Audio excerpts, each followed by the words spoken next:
Hey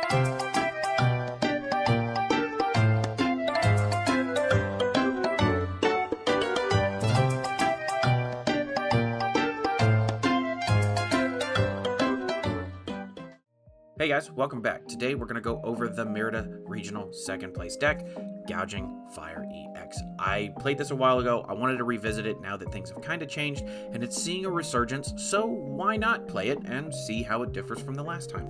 We do have the Gouging Fire. It is our main attacker with its Blaze Blitz attack for Fire colorless, 260, but if you used Blaze Blitz, you can't use Blaze Blitz again until you leave the active with that Gouging Fire. So this does kind of hurt us, but also if you know how to play it, we've got plenty of switch cards, we've got plenty of the ways of getting around that, so it doesn't necessarily hurt too terribly bad. We do run the Entei V. Entei V says fleet-footed. If it's in the active, you can draw a card once per turn. This is awesome. Draw support and attacker. Who could beat that? Burning Rondo for Fire and Colorless does 20 plus another 20 for each Pokemon on both players' benches. So we could be swinging for pretty big here and targeting things like Squawkabillies, like the Ogerpons, so on and so forth.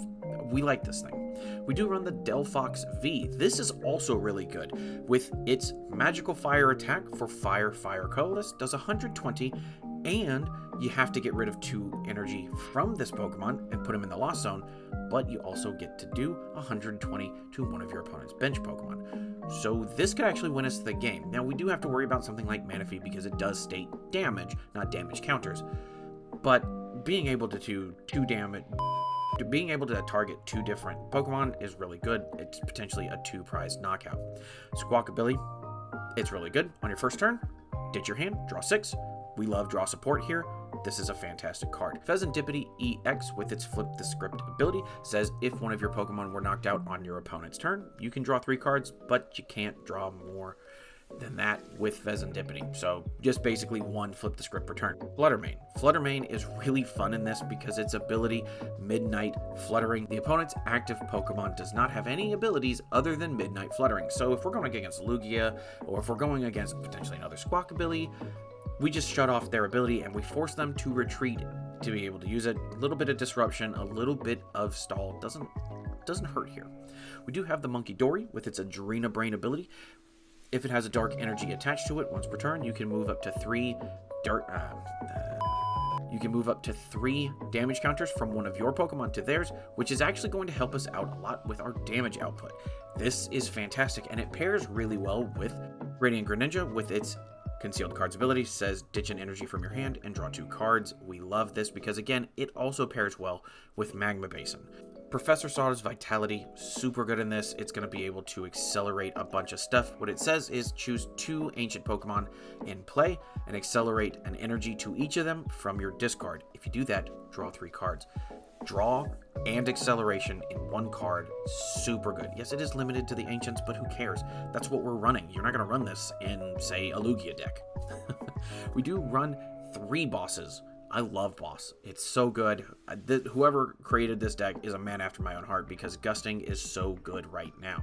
And we do run the 1 Roxanne. Roxanne says it can only be used if your opponent has 3 or less prize cards remaining. If they do, both players shuffle their hands. You draw 6, they draw 2, which is really good, and it pairs very well with our ace spec for the day, Secret Box. Secret Box says you have to ditch 3 cards in order to use it, which does kind of suck. It is a lot. But you also get to search for an item, a tool, a stadium, and a supporter, which is kind of what makes most decks run these days. So it's really, really good. Honestly, top 3 ace specs in the format. I love this thing. We do have the Magma Basin, like I said plenty of times before. What it says is you can attach a basic fire energy to one of your benched fire Pokemon. If you do that, though, it does take 20 damage, which is okay because we've got the Munkidori. Munkidori is just going to move it, and then we don't have that damage on us, and that's really kind of good. That 20 damage does pair well with the Gouging Fire. 280 knocks out all V-Star Pokemon and most Stage 1 EXs, so you kind of see where I'm going with this. could help us out a lot.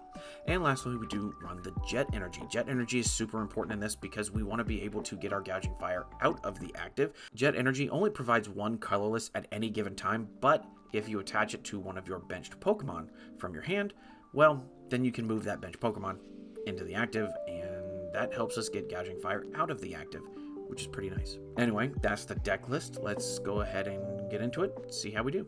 Going first and going second really have advantages in this deck, but neither one of them really hurt us. Going first, we're able to kind of get things moving and grooving, and we like that. But also, going second, we could potentially get a turn 1 Burning Rondo off, which is also really quite good. Okay, looks like we're doing the Arcanine deck. That's okay.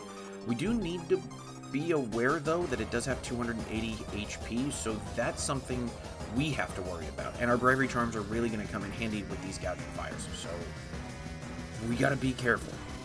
Okay, we will take the 2. That's more energy. We like that. And a Bidoof. If they don't put any other Pokemon down, we potentially could be swinging for big damage here.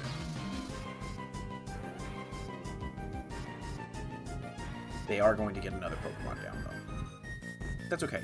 We can stop their energy, or their draw engine, which is really good. They get rid of the Charizard. I have not looked at this thing. Each basic attached is worth 2. That's good to know, that each one is worth 2. A Charizard EX gets grabbed. Okay. We do have the knockout with a Gouging Fire. We actually already have the knockout with a Gouging Fire. Now, what I would have done... Also, he went and got the Charizard. Did he not get another basic? Or does he not have another one? What is this guy doing? Nest Ball for the Gouging Fire. Concealed cards. Fire energy goes away. We can then Sada. Draw 3 cards. We can then Switch Cart onto the Gouging Fire. Drop down. Swing for 60 and knock.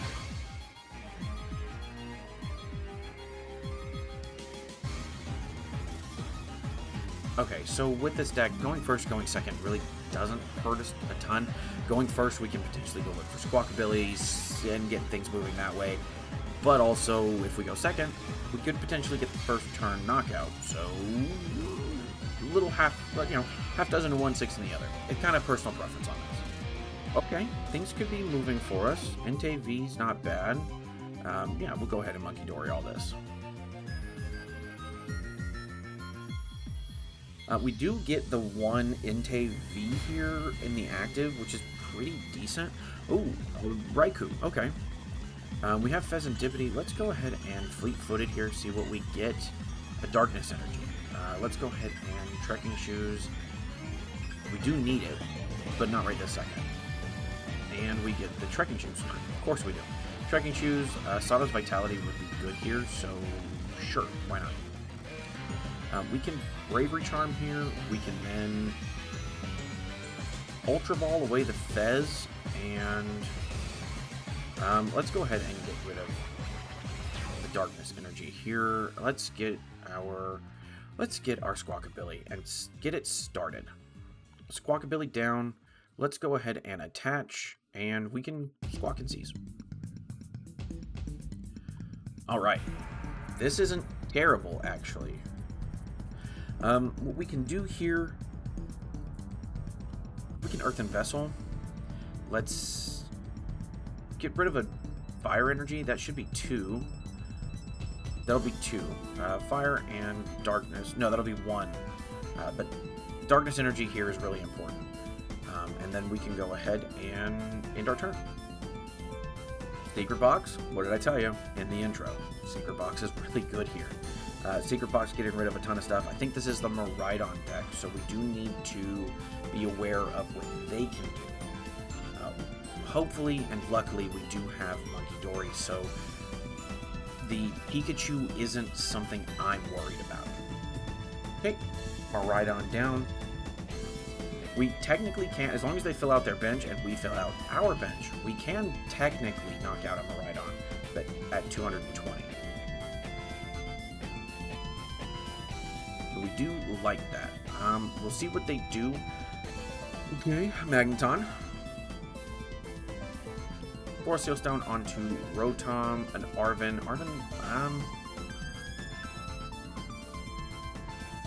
I would guess. I'm guessing, but I would guess.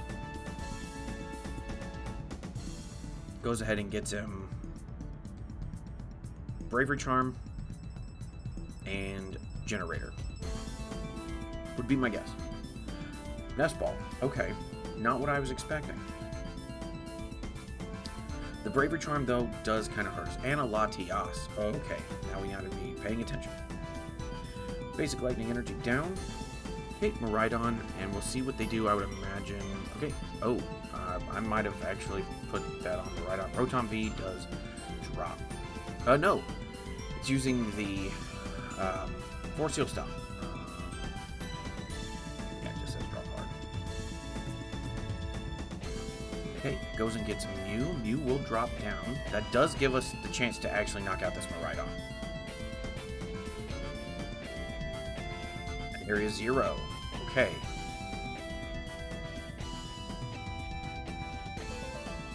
Electric Generator. Onto the Raikou. Okay. And it's a charge for 3. No big deal. And we get the Jet Energy. Not what I would have wanted to see. Let's go ahead and fleet-foot it here. We get the Nest Ball. Okay. Flutter main here is not bad. Nest Ball goes and gets us Radiant Greninja. I like it this. We can go ahead and Jet Energy onto this Entei. We can then attack. No, we can then drop the Energy Switch onto Entei V. We should be hitting for 220. We do. I like that. We can go ahead and Radiant Greninja off this Fire Energy. Okay, Sada, we're good here. We do have an ancient Pokemon, so we could draw. I think that's probably what we need to do. Fire Energy here. Draw 3 cards. Okay, Secret Box is also going to help us out a lot here. We do have enough to knock out. Secret Box helps us. So we'll go ahead, burn in Rondo, take our knockout. And we want Energy Switch. We have another Sada. Actually, that's okay, because with Secret Box, we can go get our Sada. If we don't get knocked out, Entei V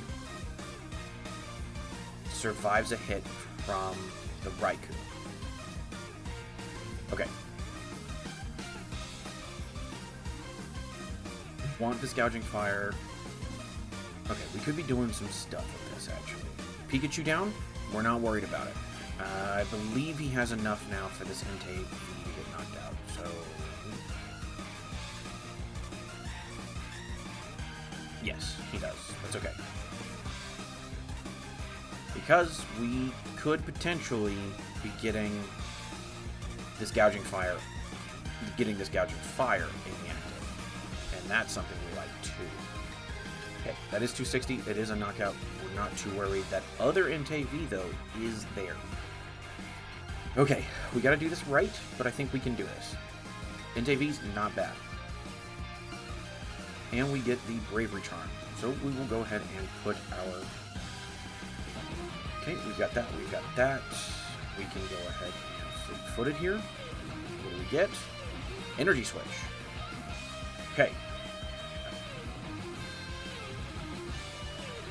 We will have to get rid of this Jet Energy. But that's okay. We got another one. Okay. We can Sada's Vitality. 1 and 1. Don't mind that. We draw 3 cards. Okay. We can then go ahead and attach here. Moving that. We're pretty happy.